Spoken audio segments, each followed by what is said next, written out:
Dando seguimento aos estudos do livro de Ruth, hoje nós vamos falar sobre a quinta série do livro de Ruth, cujo tema é Elimeleque.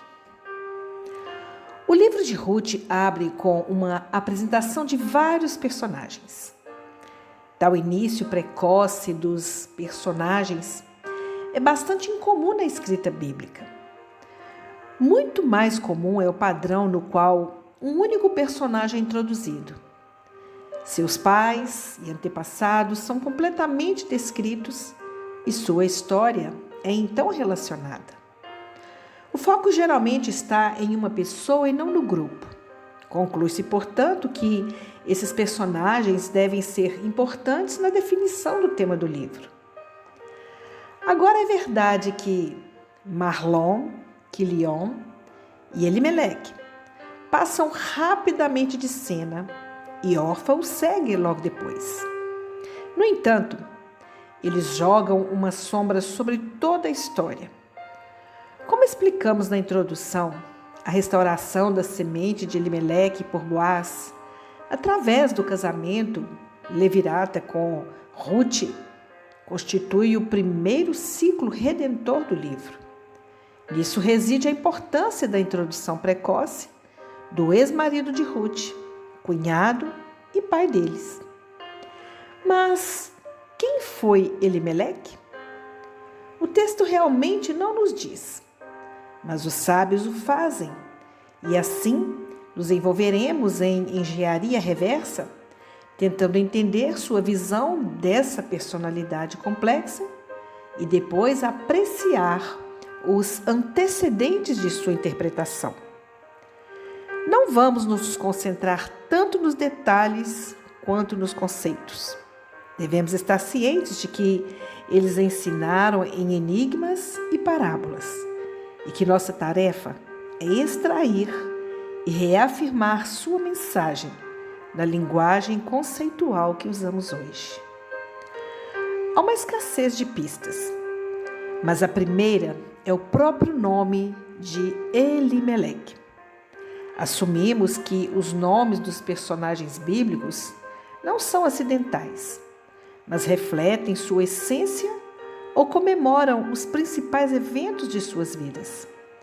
Isso faz todo sentido quando consideramos que os indivíduos bíblicos foram chamados por vários nomes diferentes ao longo de suas vidas e que esses nomes foram dados em memória de grandes eventos.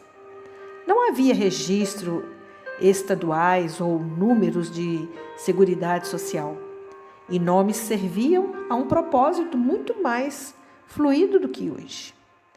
Nós temos alguns exemplos na Bíblia, como o nome de Noa. A Bíblia diz, e ele será chamado Noa, querendo dizer o seguinte: este nos dará conforto. Noa. Então aqui o nome reflete a essência do homem. Também temos o exemplo do nome de Peleg, pois em seus dias no mundo inteiro se dividiu, ou seja, isso está escrito em Gênesis 10, 25. Significa que o nome Peleg foi dado esse nome por dispersão após a Torre de Babel, que ocorreu durante a vida de Peleg. Os ancestrais que conheceram suas genealogias derivariam desses nomes de eventos. Nós que não temos certeza de nossas genealogias, deveríamos ter nomes de nossos antepassados. O rabino Shimon ben Gamaliel, ele disse o seguinte, que os ancestrais que usaram o poder da inspiração divina extraíram nomes de eventos futuros, ou seja, nós que não temos o acesso à inspiração divina, extraímos nomes de nossos antepassados. Porém, fica a pergunta: o que significa o nome Elimeleque? Normalmente seria traduzido como meu Deus é rei. Os sábios, no entanto, o leem com uma ligeira diferença de pronúncia como Elai Meler, pois ele disse: o reinado é devido a mim. O que poderia ter levado a essa interpretação? Parece que eles estão apontando uma certa desconexão entre o nome e o comportamento. O homem que realmente acredita que seu Deus é rei, abandonaria seu povo na época da fome? Além disso, por que um indivíduo particular levaria um nome que significa realeza? Conhecemos Abimeleque, filho do líder Gideão, e Abimeleque, o rei de Gerá. O nome de Ahimeleque, o pai que ajudou Davi em Nod, reflete sua estatura elevada. E temos o nome de Melquisedeque, que significa rei de justiça. Ele era um rei de Salém. Isso está escrito também na palavra.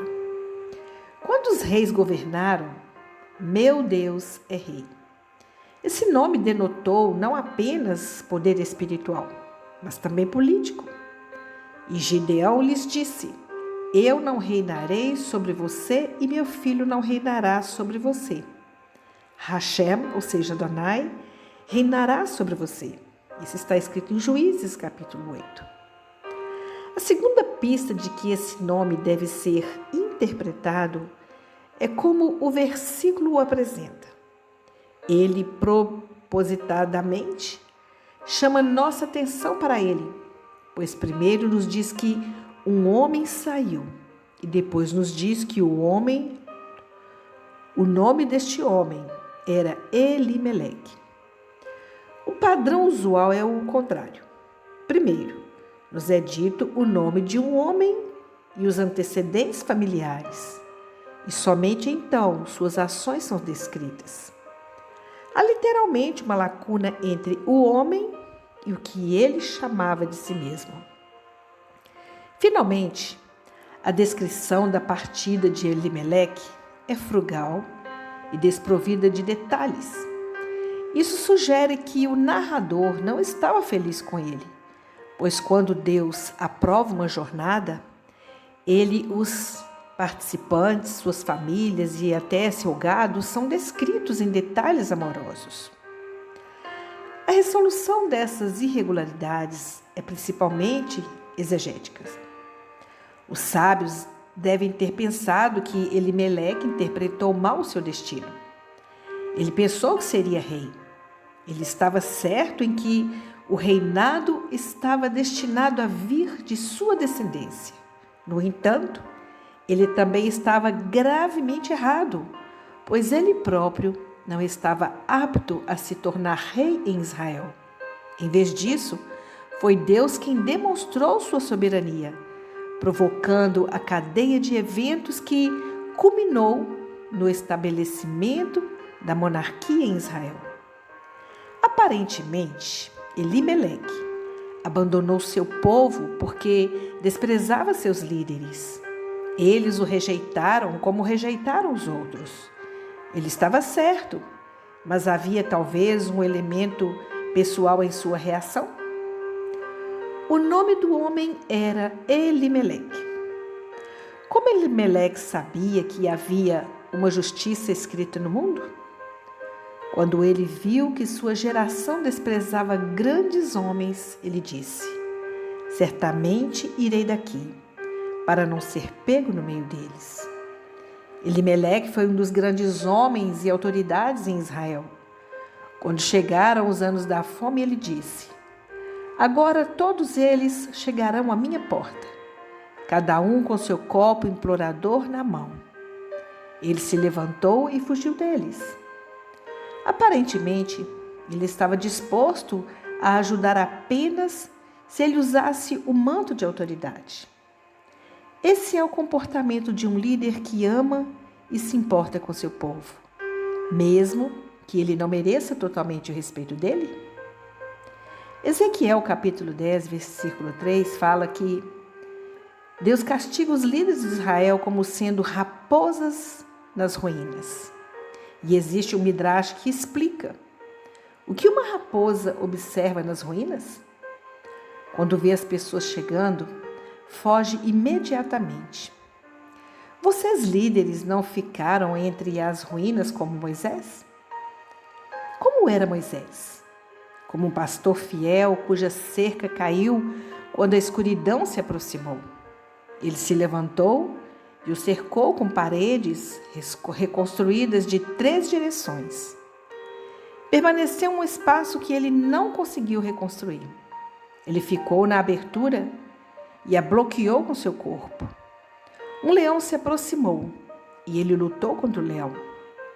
Um lobo se aproximou e ele lutou com o lobo.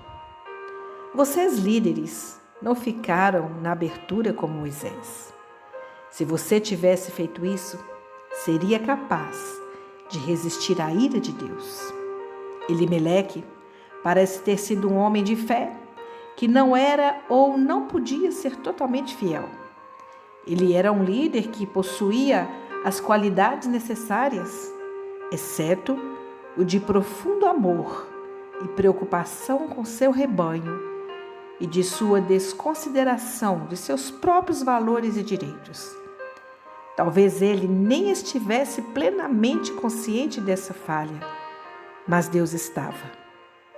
Alguém pode descartar a sinceridade de um homem de fé que falha em sempre cumprir suas convicções? Por outro lado, alguém pode perdoar e desculpar suas deficiências e os danos que elas causam? Os seres humanos não podem ver além dessas 2 alternativas. Mas Deus tem outra escolha. Ele trata da justiça, rejeitando os maus e recompensando os bons. Elimeleque foi severamente punido por suas falhas, mas o bem dentro dele foi preservado e recompensado, e ele se tornou o progenitor da linhagem real. Baruch Hashem, fica aqui para nós o exemplo deste homem que tinha no seu próprio nome o conceito de um rei. Porém, um rei ele tem que saber lidar e liderar e cuidar e zelar e enfrentar as dificuldades. Mas Elimeleque, no momento da dúvida, da dificuldade, ele simplesmente deixou a sua terra natal e foi em busca de outros recursos.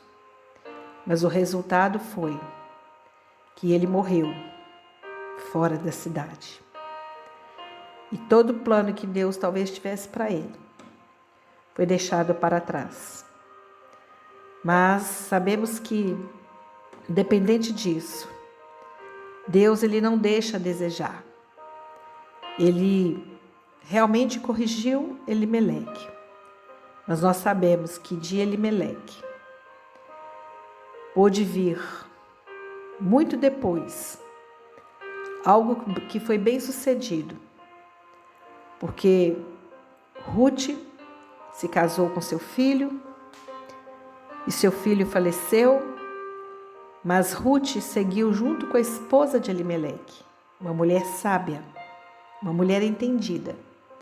E através de Noemi, Ruth pôde então participar dessa família, agora sim, dentro do plano de Deus, um plano real, se cumprindo o nome de Elimeleque. Deus é rei. E Deus ele pôde se mostrar como rei através da vida de Ruth. Que o Senhor te abençoe, que nós possamos seguir no caminho do propósito de Deus e com certeza a obra que Ele começa, Ele terminará. Que o Senhor seja com você. Eu te abençoo no nome santo de Yeshua HaMashiach. Amém.